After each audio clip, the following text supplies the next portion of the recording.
আমার কিশোর ভাই, এই পৃথিবী বড় স্বার্থপর দোস্ত।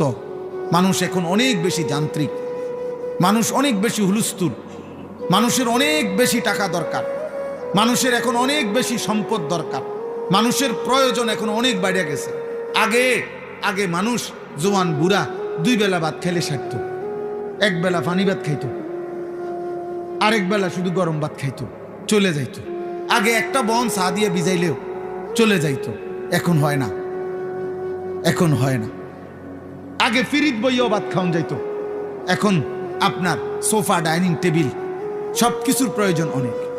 এখন ঘরকে ঘর, আগে মানুষ বাথরুম ওই পুকুরের পাড়ে আসিল, এখন ভিতরে বাথরুম, এবং একটাই হয় না, ঘরের ফ্যামিলি 6 জন, বাথরুম লাগে 2টা 3টা। মানে সব কিছুর প্রয়োজন মানুষের কি বেড়ে গেছে, বেড়ে গেছে। মেয়ে বিয়ে দিব, বাড়িঘর সুন্দর করো, ফোলা বিয়ে করাইবো, বাড়িঘর সুন্দর করো, জায়গা জমি আসেনি দেখো। তার মানে স্বার্থপর এই দুনিয়ায় মানুষের চাহিদা বেড়ে গেছে আব্বা। এই স্বার্থপরতার কারণে, চাহিদা বেড়ে যাওয়ার কারণে আজকে অভিভাবকদের হাতে সময় নাই, বাবা বাবার পথে, মা মার পথে। এই জন্য তোমরা অধিকাংশ কিশোর যুবক ছেলে এই অল্প বয়সে নারী, ছবি, মোবাইল, জিনা, ব্যভিচারের অস্থির দৃশ্য, আর 1 ওয়াক্ত নামাজ না পড়ে, খোদার 365 দিনে ফজরের নামাজ কোনোদিন না পড়ে তোমরা জীবনটা পার করতে পারতেছ, চলতেছ। আহা, আখেরাত নষ্ট করছো।